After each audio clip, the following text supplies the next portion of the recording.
हातात घेतलेलाय आणि आकाश शिवाय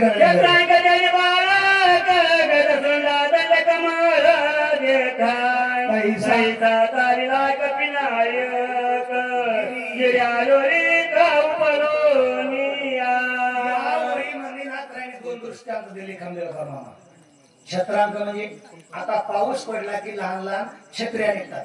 ती छत्री लेकरानं उपटावर हातात घ्यावं, वज होत नाही. कमी पडला कृष्णनाथ महाराजांना. दुसरा दिला लहान रबलाचा चेंडू, बॉल लेकराच्या हातात दिला. त्या बाळाला वज होत नाही. तद्वत त्याने यांनी आमच्या हनुमंतरायाने पर्वत हातात घेतला.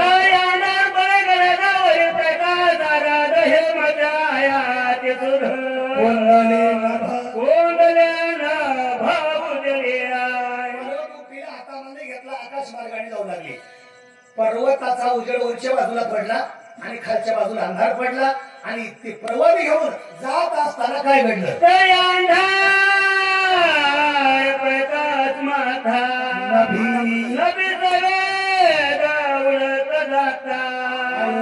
अयोध्येचा प्रवेश पावता भरते तत्वता जे केला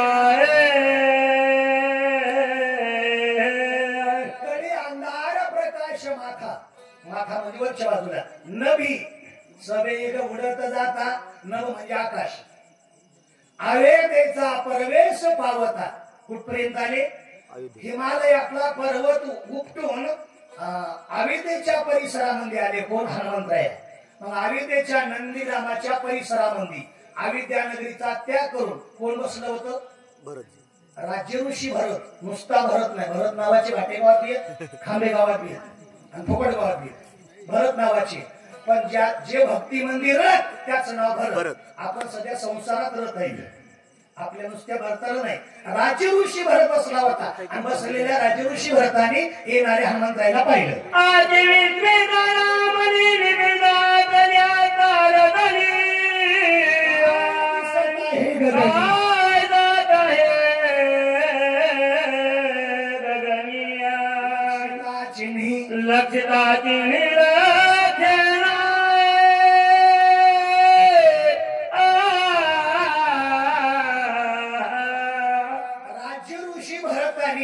येणाऱ्या हनुमंतरायाचा पर्वत पाहिला.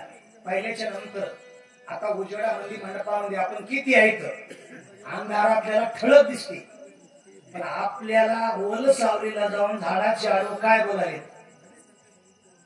शिवा झाल्या गावाकडे जावं, सकाळी आरती करून जावं, हाय आपल्याकडे वाहन लगेच निघाव, काय बोलाले? आपल्याला अजिबात दिसत नाही. पण अंधार आपल्याला आपण दिसल्याशिवाय राहत नाही. असं राज्य ऋषी भरताने पाहिलं आणि पाहिल्याच्या नंतर अंदाजाने ओळखून नाही आल्यामुळं काय काय म्हणतो ऐका पुढे.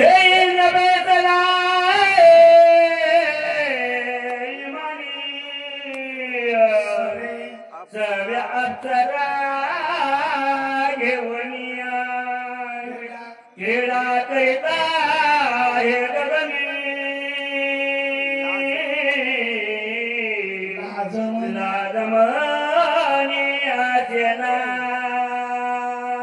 नाही ओळखू आल्यामुळं तिकून येणाऱ्याचीही चूक नाही आणि बसलेल्याचीही चूक नाही. पण अंदाज लावला. ज्या अर्थी वरच्या बाजूला उजेड पडला त्या अर्थी इमान आहे. आता रात्रीला जाणारे इमान कशी शंका देत? त्याला काय म्हणते? मी काय जास्त शिकवलेलं नाही, बैल वळणारा आऊ खाणारा माणूस. काय म्हणते? रॉकेट चम चम चम चम चमकत जाते रात्री टायमाला. मग राज्य ऋषी भरताना वाटलं इमान आहे आणि इमान सरासरी खांबे वाटल्या माणसाला मिळते का? शेतकऱ्याला नाही. राज्य व्हावं लागतं. राजा त्याला इमानात बसायला मिळते किंवा लाल दिव्याची गाडी मिळते. राज्य व्हावं लागते. मग हे राजा आहे कोणाचा? देवांचा राजा इंद्र इमानामध्ये बसलाय. त्याच्या नशिबाने मिळाले इमान. मिळू जा, बसलाय बसू जा. पण ओंगळ माझ्या समोर घेतल्यात म्हणाले. सगळे अप्सरा घेऊन अप्सरा संघ घेतल्यात आणि क्रीडा कराले. म्हणजे इमान फिरवाला या महाराष्ट्रात. महाराष्ट्र संतांची भूमी. मोतीराम महाराज जनाबाई गंगाखेडकर, रंगनाथ महाराज गुरुजी प्रभणीकर, मारुती महाराज असे महान संत या मराठवाड्यात जन्माला आले. आणि मराठवाड्यावरून इमान घेऊन जाते, त्याला लाज कशी वाटली नाही. ओळखावून मग बोलाव, आधीच लाज काढा. बाप तुमचं म्हणणं काय? ओळखून मग लाज काढाव का? डायरेक्टच आले आले आम्हाला लाजत नाही म्हणजे आले गाड्या घेऊन मनाने आले नाही मला फोन लावला. चल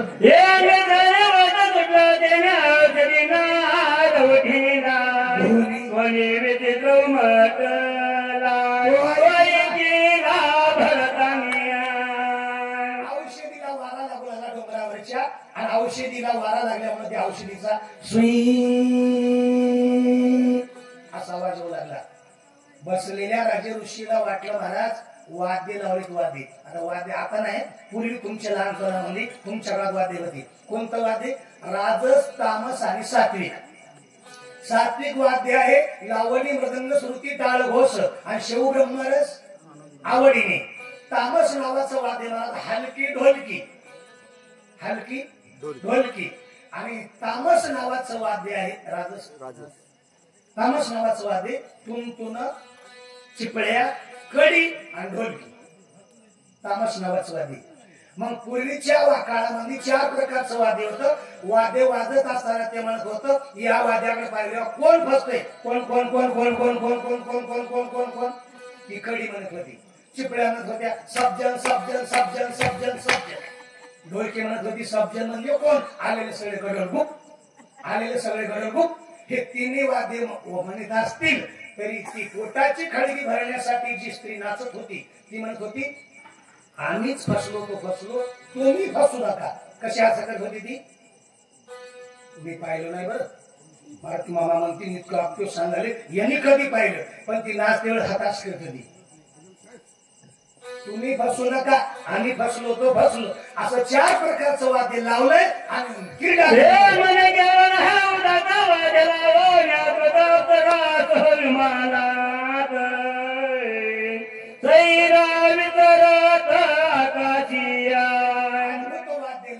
सैरा म्हणजे याचा विचार संपला. आपण विचाराला लागलेला काय म्हणतो? उग मोकळ्याचं नाव असं की हो सैरा उग फिरायला पलीकडे. राजे ऋषी भरत कोणाला म्हणालाय? इंद्राला. इंद्र होता काय? नाही. कोण आहे? हनुमंतराया. समजलं नसल्यामुळं अनुमान प्रमाणाने बोललो.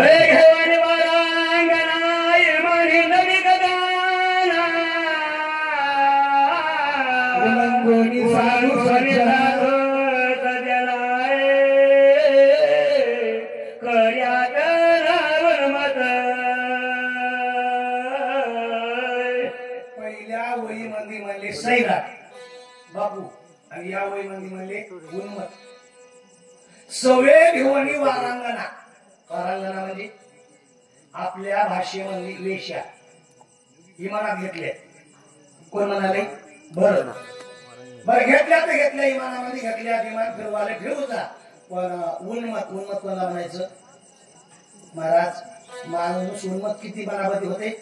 पहिलं उन्मतपणा सांभाळण्यासाठी ज्ञानी सांभाळावं लागते, दुसरा उन्मतपणा सांभाळण्यासाठी धन सांभाळावं लागते, आणि तिसरा उन्मतपणा सांभाळण्यासाठी ज्ञान सांभाळावं लागते. ह्या 3 गोष्टी ज्यानं सांभाळल्या ते देव झाला. मागे होऊन गेल्या. अहंकार सगळ्यात घातक आहे. देवाच्या पुढे सगळ्या गोष्टी चालत, अहंकार चालत नाही. आपला अहंकार सुटत नाही म्हणून देवाचं आपलं पटत. आता पटत नाही म्हणजे तुम्ही सगळे नाराज झाले. अजिबात नाराज होऊ नका. देवासंग जरी नाही पटलं ये म्हणजे आपल्याला टाकून दे ना.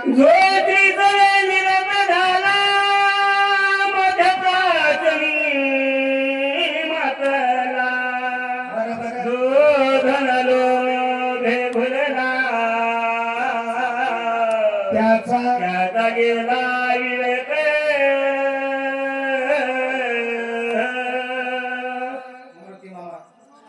उन्मतपणाची 3 गुण सांगितली. पहिला गुण सांगितला जो स्त्री सवेरत झाला. आता माझे पुढे बसलेल्या माता महिला भगिनी, नाती 4 आहे पण आकृती एकच आहे ना. माझ्या डोळ्याच्या पुढे दिसण्यासाठी आकृती स्त्रीची एक आहे, पण ही कुणाची आई आहे, कुणाची बहीण आहे, कुणाची मुलगी. जिच्या पोटी जन्म घेतला ती आपली आई. आपल्या पोटी जन्माला आली ती आपली मुलगी, आपल्या पाठीमागून जन्माला आली ती आपली बहीण आहे. तुम्ही तिनंच सांगितली. आणि एक आहे ना, अग्नीच्या गोत्याच्या ब्राह्मणाच्या साक्षीनं करंगळीला धरून अग्नीला प्रदक्षिणा मारली. तिचं नाव काय? पत्नी अर्धांगिनी. कोणती पत्नी? धर्म मामा ज्ञानोबा सांगा. धर्मपत्नी असतात धांगडी, तीच पोषिता तीच भली. कशी असो धर्माची पत्नी. चार नाती पण एक नातं चार भिंतीच्या चौकटीच्या आत आहे, तिचं नाव धर्मपत्नी. आणि चौकटीच्या बाहेर पडल्याच्या नंतर तीन नात्या डोळ्याच्या पुढे. आई आपल्यापेक्षा वडील आहे, आई आपल्या बरोबरची, बहीण आपल्यापेक्षा लहान आहे, मुलगी. नाते जरी चार असतील आकृती एक आहे. ज्याने धर्माची पत्नी सोडून डोळ्याच्या पुढे जी स्त्री दिसल तिला काम असण्यानं पाहिलं त्याचा गेला विवेक. जो स्त्री सदैरत झाला. मध्ये प्राशनी मातला रात्र दिवस रक्ताचं पाणी केलं, रात्रीचा दिवस केला, दिवसाची रात्र केली. कमाल कष्ट करून रुपया रुपया रुपया जमवला आणि मला त्या नासक्या पाण्यात घातला. त्याचा गेला विवेक. दोन. आणि तिसरा गुण आहे पैसा नुसता कमवलाय. कधी रामायणाला पट्टी नाही, सप्त्याला पट्टी नाही, कांडाला पट्टी नाही, द्वादशीला पट्टी नाही, आळंदीची वारी नाही, पंढरपूरची वारी नाही. नुसता पैसा त्याच्याकडे पाहते आणि ते पैशाकडे पाहते. धनामध्ये लुप्त झाला. तिसरा गुण त्याचा गेला विवेक.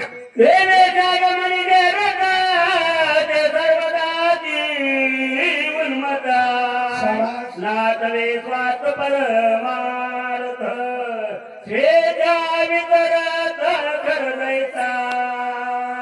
पहिला गुण सांगितला महाराज. जो स्त्री रत झाला आणि कसा वागते, ज्याला आई कळत नाही ना, ज्याला बहीण कळत नाही, कोणाला कसं बोलावे कळत नाही. धर्मशास्त्र सांगते मायबाप सज्जनो, मी तुमच्यापेक्षा लहान आहे जरी मला वारी बसायला तुम्ही सन्मानानं जागा दिली असेल. आपला आई वडील आहे तोपर्यंत आपल्या आई वडिला सन्मान. आई वडिलाच्या नंतर आपला वडील भाऊ आहे ते आपल्या बापाप्रमाणे, वडील भावाची पत्नी आपल्या आईप्रमाणे, लहान्या भावाची पत्नी आपल्या बहिणीप्रमाणे. कुठं रामायण सांगायची गरज नाही, कीर्तन करायची गरज नाही, भागवत सांगायची गरज नाही, कोण्या देवाच्या पुढे जाऊन तुम्हाला डोकं आपटायची गरज नाही. धर्मशास्त्राप्रमाणे मला माणसात देव हो, माणसात देव, मंदिरात देव नाही. सर्वांघटी रामबे हा दैयक. आणि सूर्यप्रकाश प्रत्येकाच्या हृदयात राम. हृदय असता रामो सर्व सुखाचा रामो का भ्रांताशी कामो विषयावरी. महाराज मी विषयच्या विचारत खरं जायचा. खरं म्हणजे गाढव. गाढवला चार पाय असतात. कसं वागताय का पुढं? करणे मर्यादा युवता देखता जनपदा वेशाद्वारी वितरे सदा नसरे माघारा. खरं नेण्याची मर्यादा. मर्यादा म्हणजे पशु पक्षाला मर्यादा असते काय? अरे का थोडक्यात उदाहरण. कुत्र आलं चटईवर बसलं, माणसं त्याला बसू देतात का आनंदाला? चल उठ उठ लागले घोडा हातात घेते. त्याला कळतंय काय? ही मंडप आहे, चटई धरली. महाराज म्हणले पशु काय पाप पुण्य जाणती, उत्तम मध्यम भोग भोगीती, काही एक उपजताची मरती, अंध पांगुळ मुखी मारती. काही आंधळे बहिरे मुखी होऊन मरती. पाप पुण्य दोन्ही आणि जन्म आलाशे प्राणी. पाप पुण्य कोणाला कळते? तुका म्हणे नेत्री केली ओळख तटस्थ हे ध्यान विटेवरी. प्रत्येक जन्माला त्याला डोळे झाला, पण याच डोळ्यानं विटेवरच ब्रह्म ओळखता येते. याच डोळ्यानं ही माझी आई आहे, हे माझे काका आहेत, हे माझे मामा आहेत, हे माझा भाऊ आहे. कोणी डोळे ओळखता येते? म्हशी कद्या म्हणल्या का माझ्या बहिणी आल्या उद्या दिवाळीला भेटीला, आणि माझ्या म्हशीला माझ्या बहिणीला लाडकी बहीण म्हणून 1,500 पगार येणार आहे. म्हशी म्हणल्या कधी? फक्त माणसं म्हणजे फक्त माणसं. येण्याची शरीरे शरीरा येणे शरीर किंबहुना येणं झाले. शिरा पडे सज्जनो नर जन्मामध्ये साधून घेणे नरा नर नारायण गडी. तरच हे सार्थक मानव कुडी पुन्हा नाही बागडी. माणसाच्या जन्माला आल्याच्या नंतर मायबाप फक्त माणसासारखं वागा हाच परमार्थ आहे. वेगळा परमार्थ करायची गरज नाही.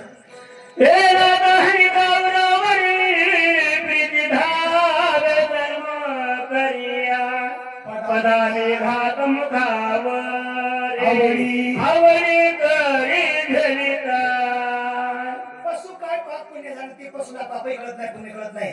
दिवसा देखता जनापदा. जन म्हणजे सामुदाय, आपदा म्हणजे पत्नी. दिवसा त्याला आपल्या पत्नीला पाहू. कोण? गाढवाला, 4 पायाच्या. पहिले चंद्रमाला बोलायचा प्रयत्न करते. ती म्हणते काय, हे मंडप आहे, शक्तीचा मंदिर आहे, ग्रामपंचायत आहे, काहीच नाही. पुढे पाय टेकवती, मागलचे पाय आदर करते आणि मागलच्या पायानं फडा फडा फडा फडा फडा लाता मारती. याच नाकाड फुटते, दात पडतात, सगळं रक्त गळायला सुरुवात होते. कोणाचं? गाढवाला सांगितलं. 4 पायाच्या.